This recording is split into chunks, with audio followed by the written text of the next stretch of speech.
Praise the Lord, ஹல்லேலூயா. கிறிஸ்துவுக்குள் பிரியமானவர்களே, இந்த அருமையான காலை வேளையிலும் தேவ சமூகத்துக்கு வந்த உங்கள் ஒவ்வொருவரையும் இயேசுவின் இணைற்று நாமத்தினாலே அன்பின் வாழ்த்துக்கள்.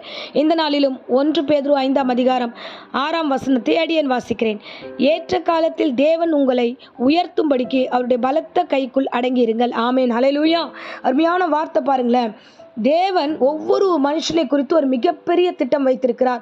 ஒரு பெரிய காரியத்திற்காக கர்த்தர் நம்மை அழைத்திருக்கிறார். இப்போ தேவ திட்டம் நிறைவேறணும் நம்ம வாழ்க்கையிலன்னா நாம் காத்திருக்க வேண்டியது அவசியமாக இருக்குது. ஏற்ற காலம், எல்லாவற்றிற்கும் இந்த உலகத்தில் காலம் உண்டு. ஒவ்வொன்றுக்கும் காலம் உண்டு. சிரிக்க ஒரு காலம் உண்டு, அழ ஒரு காலம் உண்டு, கிழிக்க ஒரு காலம் உண்டு, கிழித்ததை தைக்க காலம் உண்டுன்னு பிரசங்கியார் நிறைய காரியங்களை நமக்கு வெளிப்படுத்தி சொல்லுகிறார்.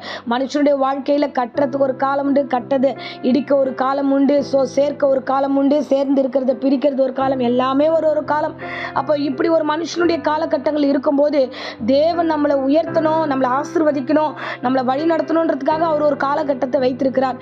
மனுஷனுக்கு இது நியமிக்கப்பட்டிருக்கிறது. ஏற்ற காலம்னு ஒன்று வச்சிருக்கிறார். எல்லா காலத்திலையும் எல்லா காரியத்தையும் செய்துட்டா அதனுடைய மதிப்பு இல்லாமல் போயிடும்.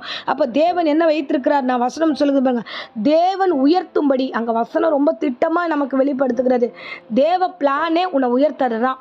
ஸோ அது கால தாமதம் ஆகிறதுன்றதுக்காக தேவன் நமக்கு எதுவுமே செய்யலை, நம்ம பற்றி அவர் எதுவுமே யோசிக்கலை, அவர் நம்மளை விட்டுட்டாரு, நம்மளை மறந்துட்டாரு, நம்மளை ஒரு நினைவாகவே அவர் நினைக்கவே இல்லை நீங்கள் நினைக்காதீங்க. இந்த காலை வேளையில் கர்த்தர் உங்களோடு கூட பேசி கொண்டிருக்கிறார். பாருங்க, எரேமியா 18ஆம் அதிகாரத்தில் ஒரு காரியம் அங்கே சொல்லப்பட்டிருக்கு. குயவன் கையில் ஒரு களிமண் இருக்கு.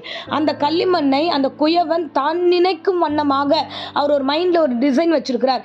இந்த பாத்திரத்தை இப்படி வளைத்து கொள்ளலாம் அப்படின்னு ஒரு டிசைன் வச்சிருக்குமோ அது சரியாக வரல. அப்போ சரியாக வராத பட்சத்தில் கையில் இருக்கும்போதே அந்த காரியம் கெட்டு போகுது. அவர் சொன்ன பிளானில் அது வரல. அப்போ என்ன பண்ணுறாருன்னா மறுபடியும் திரும்ப அவர் அவர் என்ன நினைக்கிறாரோ அந்த வியூவில் அதை கொண்டு போகிறாரு. அந்த பாத்திரத்தை கனமுள்ளதாக மாற்றுறாரு. அதுக்கான டிசைன்ஸை அவர் உருவாக்குகிறாரு. அப்போ ஒரு குயவனுக்கு தெரியுது, இந்த பாத்திரம் இவ்வளோ கனமாக இருந்தால், இவ்வளோ நேர்த்தியாக இருந்தால் இது ரொம்ப நல்லா இருக்கும், இது நல்ல விளையாட பெற்றதாக மாறும் என்பது அந்த குயவனுக்கு தெரியுது. அதனால தான் அவர் கையில் இருக்கும்போதே அவர் மறுபடியும் பண்ணுறாரு. இதுதான் இன்னைக்கு ஆண்டவர் உங்களோடு கூட பேசுகிறார். நீங்கள் ஆண்டவர் சமூகத்தில் ஆண்டவருடைய கையில் இருக்கிற வரைக்கும் எப்படினாலும் கர்த்தர் உங்களை வளைத்துக் கொள்வார். ஆண்டவர் எனக்கு எதுவுமே செய்யல, எனக்கு இந்த காரியத்தை வாய்க்க பண்ணல, என் வீட்டின் காரியத்தை ஒழுங்குபடுத்தலை, என் சொத்தின் காரியத்தை ஒழுங்குபடுத்தலை, எங்களுக்குன்னு ஒரு வீடு வாசலை கர்த்தர் ஏற்படுத்தலை, எனக்கு ஒரு பிள்ளையின் காரியத்தை கர்த்தர் கொடுக்கல, நான் எக்ஸாம் எழுதினேன் ஃபெயில் ஆகிட்டேன், ஸோ இனிமேல் எனக்கு லைஃபே கிடையாது, முடிஞ்சு போச்சு. இல்லை, கொஞ்சம் வெயிட் பண்ணுங்க. தேவன் நிச்சயமாய் அவர் உயர்ந்த ஸ்தானத்தில் கொண்டு போய் சேர்க்க, அவர் நினைவில் என்ன இருக்கோ அந்த உயர்வில் நீங்கள் கண்டிப்பாய் போய் சேர்வீர்கள். கர்த்தர் ஒருபோதும் உங்களை கைவிட மாட்டார். ஆமென், அல்லேலூயா. சங்கீதம் 105ஆம் சங்கீதத்தில் 17ஆம் வசனத்தை வாசிக்கிறோம். ஆண்டவராகிய கர்த்தர் இஸ்ரவேல் ஜனங்கள் பசியினாலும் பட்டினியினாலும் வருகிற வறட்சினாலும் சாகக்கூடாது என்பதற்காக ஒரு புருஷனை எகிப்து தேசத்திற்கு அனுப்புகிறார்கள். அங்கே தொடர்ந்து வசனம் வாசிச்சோம்னா, எகிப்து தேசத்துக்கு யோசேப்பு கடந்து போகிறான். அவனை விற்கிறார்கள், அவன் சிறையில் தள்ளப்படுகிறான், அவன் கால்களில் விலங்கு போடப்படுகிறது. அவனுடைய வாழ்க்கையின் பிரயாணங்கள் முழுவதுமே பல பரிமாணங்கள் தாண்டினதா இருக்கிறது, உபத்திரவங்கள் தாண்டினதா இருந்தது. ஆனாலும் என் தேவனாகிய கர்த்தர் அந்த இடத்துல அவனை சரியாய் அவனை பண்படுத்தி அவனை நேர்த்தியாய் நடத்தி கொண்டு போனது எங்க அப்படின்னா, ஒரு மிகப்பெரிய உயர்ந்த ஸ்தானத்தில் கொண்டு போய் நிறுத்துகிறார். அந்த ராஜ்யத்தில், அந்த எகிப்து தேசத்தில் ஒரு அதிகாரியாக கர்த்தர் தாமே, அந்த மாகாணத்துக்கு பெரிய அதிகாரியாக கர்த்தர் தேசம் முழுவதுக்கும் அவனை நிறுத்துகிறார். ஆமென், அல்லேலூயா. ஆனால் அதுக்கு முன் பகுதியை நம்ம வாசித்தோம் என்றால், அவன் பாடுபடுகிறான், சிறைச்சாலையில் இருக்கிறான், அவமானப்படுகிறான், கண்ணீர் வடிக்கிறான், காத்திருக்கிறான், தேவ சித்தத்துக்கு ஒப்பு கொடுக்கிறான். ஆண்டவரே எனக்கு தரிசனம் கொடுத்தீங்க, அது நடக்கும் நினைச்சா, என் கால்களில் ஆண்டவரே சிலம்பு இருக்கிறதே, என் கால்களில் ஆண்டவரே விலங்கு இருக்கிறதே என்றெல்லாம் அவன் புலம்ப ஆரம்பிச்சிருக்கலாம். ஆனாலும் என் தேவன் எது செய்தாலும் அது கரெக்டாக இருக்கும். என் வாழ்க்கையில் அவர் கொண்டு போன விதத்தை கொண்டு போய் நிறுத்துவார். அவர் கொண்டு போறது எனக்கு தெரிகிறது. என்னை தேவன் பண்படுத்துகிறார், என்னை கனமான பாத்திரமாய் வளைக்கிறார் என்று அவன் யோசேப்பு ஆவிக்குரிய பிள்ளையா இருந்தபடினால, அவன் அறிந்திருந்து பொறுமையா இருந்தபடினால என் தேவனாகிய கர்த்தர் அவனை அதிபதியாக மாற்றினார். ஆமென்.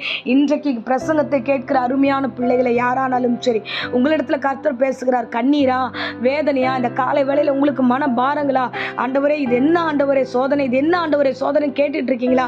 சோதனைக்கு பின்பதாக சாதனையாளராய் நீ மாறப்போகிறாய். நீ பயப்பட வேண்டிய அவசியமே இல்லை. இந்த சோதனையில் கர்த்தர் கைக்குள்ளேயே இருங்க. அவர் அழகாய் சொல்லுகிறார், ஏற்ற காலத்தில் நான் உங்களை உயர்த்துவேன், நீங்கள் பலத்த கரங்களுக்குள் அடங்கியிருன்னா என்ன அர்த்தம்னா, நம்ம இன்னும் ஆண்டவருக்கு ஏற்ற போல் அடங்கவே இல்லை.